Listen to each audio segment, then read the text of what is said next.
If you want to avoid arrogant people, then you must know this. Arrogance is not a mask, but a declaration, a posture rooted in deep insecurity, often flaunted as superiority.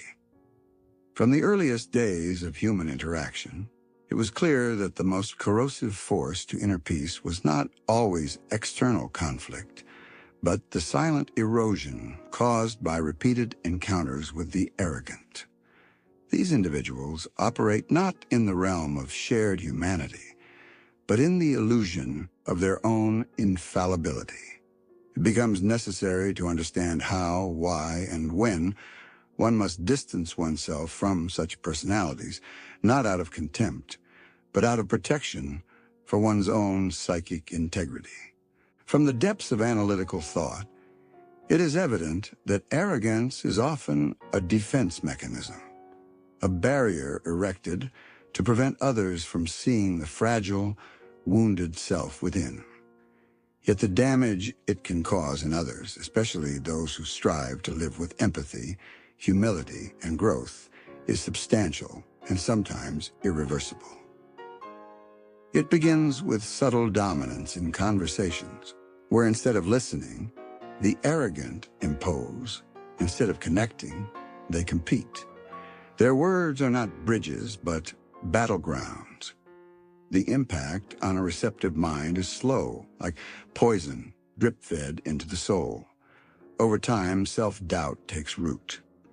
The question shifts from, am I enough, to why do they always seem more? And this is the first sign that one must walk away. Not in resentment, not with anger, but with clarity. Psychological safety is not a luxury. It is a requirement for a flourishing inner life. Encounters with arrogance steal this safety by turning communication into performance, turning humility into inferiority, turning shared goals into competitions of ego. To avoid arrogant people is to make a conscious choice toward individuation, that sacred process of becoming fully oneself. Arrogant individuals, by their very nature, resist the truth of the unconscious. They fear the unknown within themselves and thus cling to certainty, status, and the performance of superiority. Their resistance to the unconscious makes them rigid, dismissive, and unteachable. In this way, they are the antithesis of growth. One must understand this clearly. Growth requires surrender to the unknown, to the possibility of being wrong, to the ever-deepening truths of the psyche. The arrogant reject all of this. Their inner world is a museum of trophies rather than a garden of questions. One can often trace arrogance to early emotional injuries. A child once dismissed, shamed, or chronically invalidated may grow into an adult who overcompensates with pride. But even understanding the roots of arrogance does not obligate one to remain in its presence. Compassion does not require companionship. From a Jungian lens, each individual must protect their energy, their psychic space, because the unconscious is always in motion, always drawing symbols and meaning from the world. The arrogant often become figures in one's dreams, not as guides, but as shadows. They represent the part of us that fears insignificance, that secretly wishes to dominate, to feel safe. And thus, they must be encountered carefully, not absorbed, not imitated, but understood and released. One of the great perils of prolonged interaction with arrogance is spiritual fatigue. There comes a moment when the soul, weary of defending its worth, begins to shrink. Silence replaces expression. Consent replaces authenticity. And worst of all, apathy replaces wonder. This is the cost of accommodating arrogance. The environment around such individuals is rarely nourishing. Their presence demands compliance, their validation is fleeting, and their criticism is constant. They will admire only what reflects their greatness, never what reveals their limits. In this light, avoiding them is not escape, it is preservation. There exists a fundamental difference between confidence and arrogance. Confidence includes others. Arrogance excludes. Confidence is rooted in experience and learning. Arrogance is rooted in denial and illusion. The confident person says, "I can," and invites others to do the same. The arrogant person says, "Only I can," and mocks others for trying.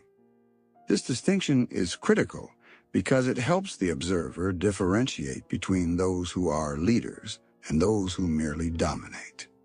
A confident soul uplifts, an arrogant one suppresses. When one learns to observe without getting entangled, the differences become unmistakable. The journey away from arrogance often requires solitude. Not loneliness, but solitude. In solitude, the inner voice grows clearer, more honest. In solitude, one learns to hear the deeper longings of the soul: freedom, love, expression, authenticity. These are the values that arrogance mocks because they require vulnerability. Arrogant individuals fear vulnerability as weakness, not realizing it is the source of all strength. The more time one spends near the arrogant, the more one's own values are questioned, diluted, or dismissed. That is why avoidance is an act of integrity. Sometimes the arrogant are disguised as mentors, leaders, even visionaries. They speak of greatness but demand obedience. They promise transformation but require adoration. Their charm is not to be confused with depth. They will use your dreams to serve their narrative. They will reward your loyalty but punish your autonomy. This dynamic is particularly dangerous for the seeker, the empath, the visionary, because it often masquerades as guidance. But the moment your growth threatens their supremacy, they turn cold, distant, or cruel. That is the moment one must leave. Leaving arrogant people does not mean fighting them. It means ceasing to participate in the drama of comparison and control. It means releasing the need for their approval. It means walking away even when staying might seem easier. The universe does not reward compliance, it rewards alignment. And alignment requires that one surround oneself with those who recognize humanity over hierarchy, curiosity over certainty, humility over display. In dream analysis, arrogant figures often represent unintegrated aspects of the self, typically the animus in negative form. These dreams are not to be taken literally, but as symbols pointing to inner work. The arrogant in dreams reveal where we have not yet accepted our own power, where we have confused visibility with value. And so avoiding arrogance externally must be accompanied by confronting arrogance internally. That is the complete circle. We must walk away from those who dominate, but we must also examine the parts of us that wish to dominate. We must avoid their contempt, but also dissolve our own superiority. Only then is the psyche truly free. Arrogant individuals often lack the capacity for introspection. They live on surfaces. They do not descend into the symbolic realm, into myth, into silence. Everything must be named, conquered, praised. There is no space for the subtle, the ambiguous, the mysterious. And so their worlds are barren, even if decorated. They cannot sit with the unknowable. They must convert it into something manageable. But the soul does not respond to control, it responds to reverence. And reverence cannot exist where arrogance lives. In contrast, the path of individuation demands humility. Humility before the unconscious, before the mystery of life, before the reality of death.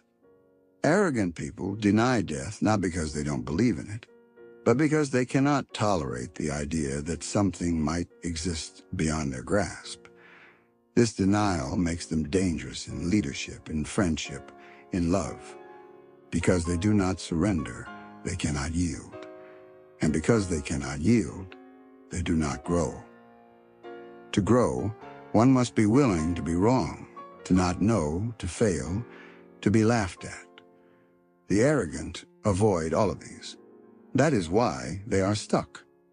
And that is why one must avoid becoming entangled in their orbit. Their presence is seductive, because they often seem certain, successful, unbothered. But their certainty is brittle. Their success is performative, and their calm is conditional. Beneath it lies a deep, unresolved fear, the fear of insignificance. When you understand this, you no longer envy them, you pity them, and then you release them. Healing from exposure to arrogance often requires relearning how to trust oneself. The damage done by the arrogant is not always obvious.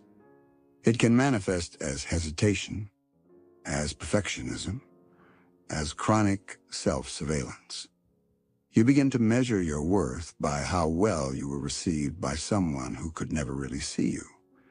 And so the journey forward is about reclaiming the mirror of your own truth. It is about remembering who you were before their voice became your inner critic. You begin to spend time with those who ask questions instead of giving answers. You gravitate toward those who admit their confusion, who speak not to impress, but to connect. You find teachers who say, "I don't know," and mean it. You rediscover wonder. You allow silence to return.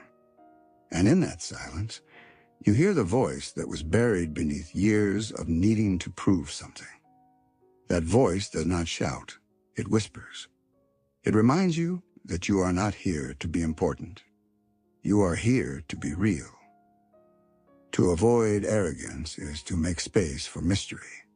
It is to choose depth over display, presence over performance.